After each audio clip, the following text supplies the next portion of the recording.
Hej! W ten pochmurny poranek witam Cię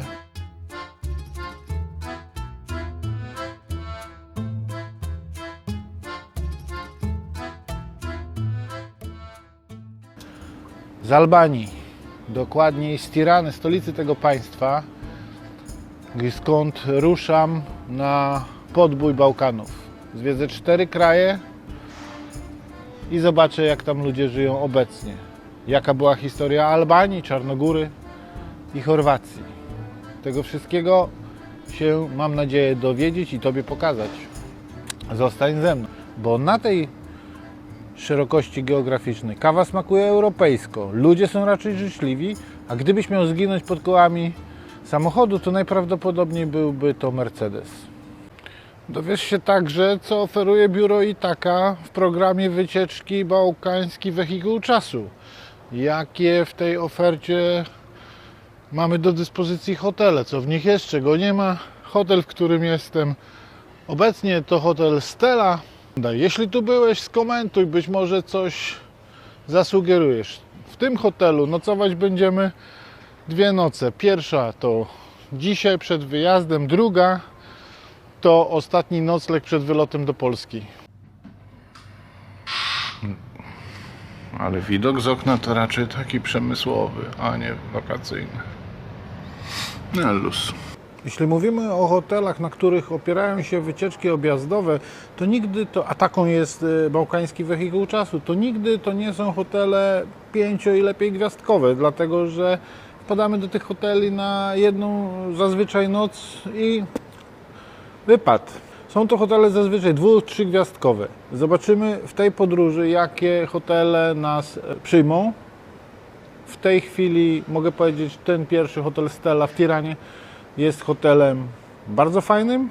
W opisie filmu znajdziecie namiary na ten hotel, gdybyście chcieli przylecieć sobie tanimi liniami lotniczymi do Tirany, bo są takowe loty z Polski.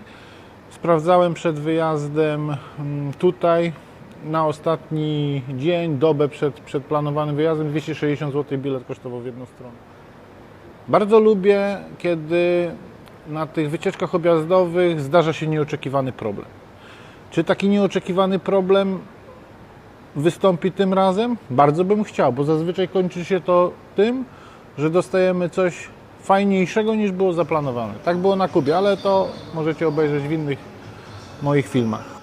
Pokażę Wam też wieczorne zdjęcia z tego hotelu, a na jutrzejszy vlog przygotowałem materiał na temat historii Albanii. Kim był Enver Hoxha, co on tu robił, jak się politycznie układały dzieje Albanii, jaka jej była historia. No i jak dzisiaj współcześnie wygląda, to pokażę Wam w kilku kolejnych filmach. Pogadamy trochę o religii tu panującej, o kodeksie, o kantonie. Jack Maria to oko za oko. W dosłownym tłumaczeniu wzięcie krwi. Rzeczone Mercedesy, jeden z nich. A my ruszamy już za chwilę autokarem do winnicy Czobo, gdzie będziemy degustować wina i lokalne przekąski. Następnie odwiedzimy Berat, który mówi się, że jest miastem tysiąca okien. No, tam jedna dzielnica ma 1000 okien, co też Wam pokażę. Jedziemy.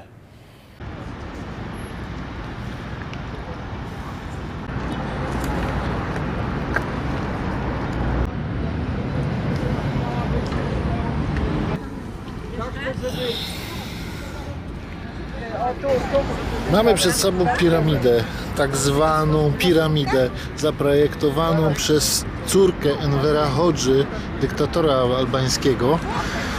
I ta piramida miała być jego mauzoleum po śmierci. Nigdy tej funkcji nie spełniła. Ona do tej pory służy Albańczykom jako takie centrum IT. Rozwijają się tutaj nauki. No właśnie, żeby wejść na górę piramidy, trzeba pokonać 113 stopni. Z moim zakrętem no problem. Te klocki zasłoniły. Ale widok. Czekaj, co mi się... No chodź. O dobra,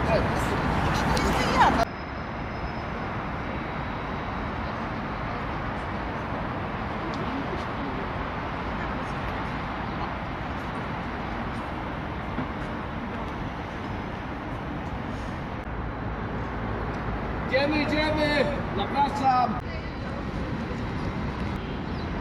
A tutaj to chyba coś się nie udało.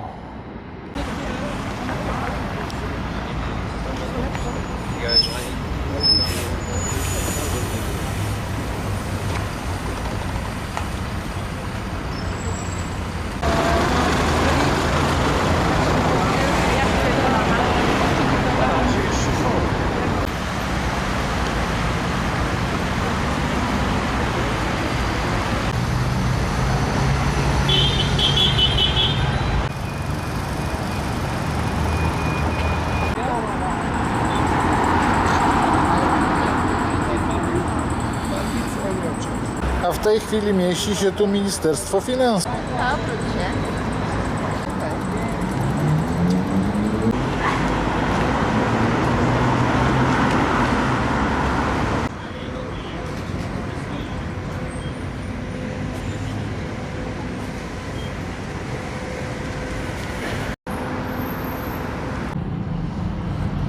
No piękne te budynki w Tyranie, te ministerialne. Widać tutaj ogromny wpływ architektury włoskiej. Charakterystyczne okienice i zielone. We Florencji to jest jakby codzienność.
Wejście do Bumartu.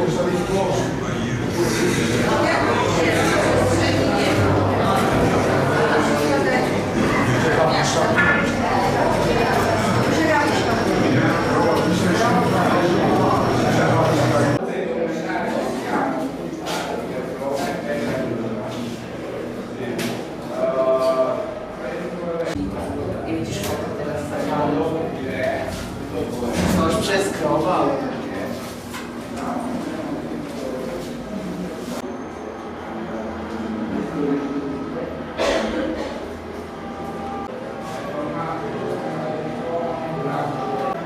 To jedno z pomieszczeń urzędującego rządu do pracy przeznaczone.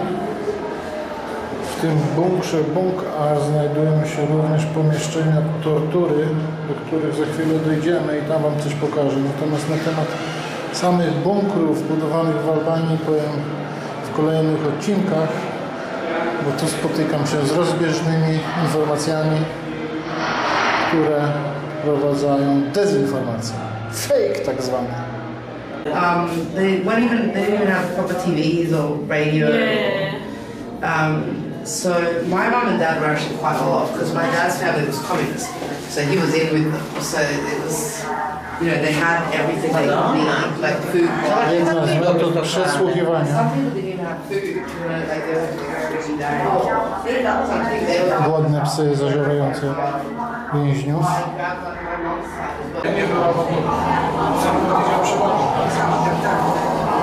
Czy oni byli swojego tytułu?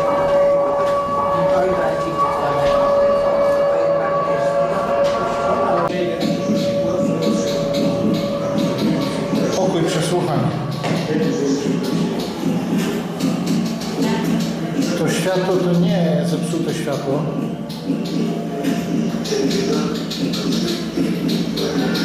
To narzędzie tortury.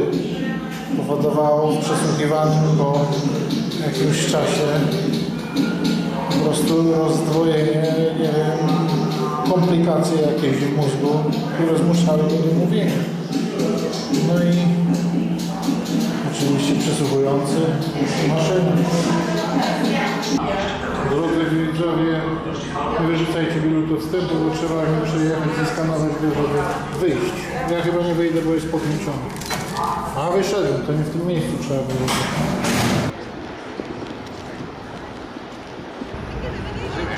Thank you very much. Jeśli chodzi o tę architekturę Tirany, to naprawdę jest tutaj zlepek wszystkiego. Bałkańskiego, włoskiego, komunistycznej architektury i ich rodzimej albańskiej. Jest pomieszanie starożytności ze średniowieczem, dwudziestoleciem międzywojennym, określenie, które funkcjonuje raczej u nas w Polsce, i nowoczesnością. Nowoczesne budynki, nowoczesne hotele. No jestem pod dużym wrażeniem hoteli, jakie tu się wybudowały w ostatnich latach.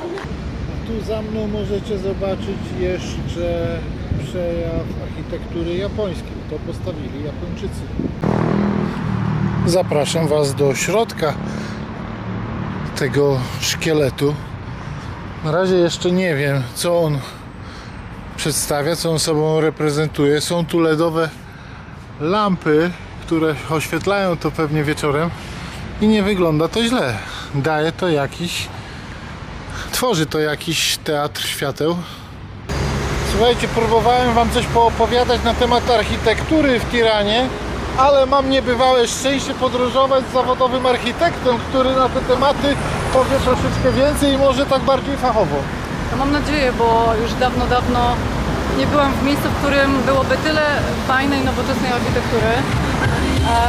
Architektura tutaj wygląda dosłownie tak jak miks Hiszpanii, Włoch, Barcelona i tego typu okolice, ale jest bardzo dużo nowoczesnej architektury. Budują się wspaniałe muzea, centra kongresowe. Tutaj blisko placu Skanderberga jest kilka bardzo fajnych budynków. Budują się dwie piękne mieszkaniówki z oknami w kształcie łuków i takich betonowych, powiedzmy, nazwijmy to firanek. To jest taki trochę podobny kształt. Obok właśnie bunkru, w którym przed chwilą byliśmy, też bardzo fajna mieszkaniówka się buduje, a jeszcze obok chwilkę, praktycznie przy pięknym pałacu neoklasycznym, nowoczesny budynek, prawdopodobnie sala kongresowa. Nagrałam sobie to w formie wideo, ale już do końca nie patrzyłam, co tam jest napisane. Pomarańczowy, trochę wyglądający jak taki meteoryt, z pięknym placem we wnętrzu. No jest tutaj bardzo zróżnicowanie, ale widać, że miasto się bardzo mocno rozbudowuje i kierunek jest na nowoczesne połączenie ze starym. Przejdziemy sobie teraz tym ładnym placem, bo tutaj jest bardzo Ja dużo jeszcze fajnych dodam, parków. jeśli chodzi o mieszkaniówkę, to wyczytałem, że mieszkania w nowym budownictwie wyposażone to cena od 7 do 8 tysięcy złotych za metr kwadratowy. Nie no, może kupimy mieszkanie. Kto wie, na pewno jak patrzyłam, ile tu jest ciekawego budownictwa nowoczesnego, zakładam, że jest tutaj boom. Jest boom i na pewno chcą rozwijać. Zresztą pilot nam powiedział, że tutaj minister, który ma siedzibę niedaleko Centrum Uniwersyteckiego Politechniki, bardzo duży nacisk kładzie na to, żeby dostać się do Unii Europejskiej. Tam już są podpisane te wszystkie dekrety, żeby jak najszybciej przeprowadzić całą tą procedurę. Nie wiadomo, ile tak naprawdę to czasu zajmie, ale wydaje mi się, że prędzej czy później, ponieważ euro tutaj się używa, ale no nie oszukujmy się, ilekroć pytałam się w jakimś sklepie, żeby zapłacić, no to na takich straganach, nawet spożywczym, czy tutaj gdzieś w jakichś okolicach typu lodziarnia, do której właśnie próbujemy zmierzyć, trzeba mieć leki i najlepiej mieć te leki. Ja przywiozłem całą torbę. No, trzeba mieć leki, no tak, ja tak samo. Tak samo nawet kartę jakąś z przewalutowaniem i w tym kierunku iść, a euro powiedzmy w takich miejscach, gdzie są na przykład jakieś wejściówki. Też bardzo fajna sprawa, że wszystkie takie świątynie, meczety i jakby kulturalne od tej strony religijnej budynki można całkowicie zwiedzać tutaj za darmo, więc praktycznie nikt nic nie zapłaci. Nie ma też obostrzeń odnośnie ubrania, nie trzeba się specjalnie zakrywać, na pewno nie można wejść w jakimś mega dziwnym stroju. bo będą Jako patrzeć. kobieta nie spotkałaś się z dress codem gdzieś w świątyniach. Póki co jeszcze nie. Jeszcze nie byliśmy, ale sądzę, że na pewno w takim stylu jak teraz jesteśmy ubrani nie będzie z tym problem. No i tak jak mówię, na pewno w jakichś restauracjach, barach można płacić euro, ale to zweryfikujemy. Na razie widzę, że nacisk jest na te leki, na ten lek albański. No i warto go mieć. A to, że w Polsce też są kantory, które jeszcze tam chętnie pobierają, trudniej kupić, bo ja się spotkałam z tym, że w kilku kantorach w Katowicach nie było możliwości. Dopiero w Libero w Katowicach, więc jak ktoś byłby zainteresowany, to na pewno przyjmują tam, tylko nie przyjmują monet.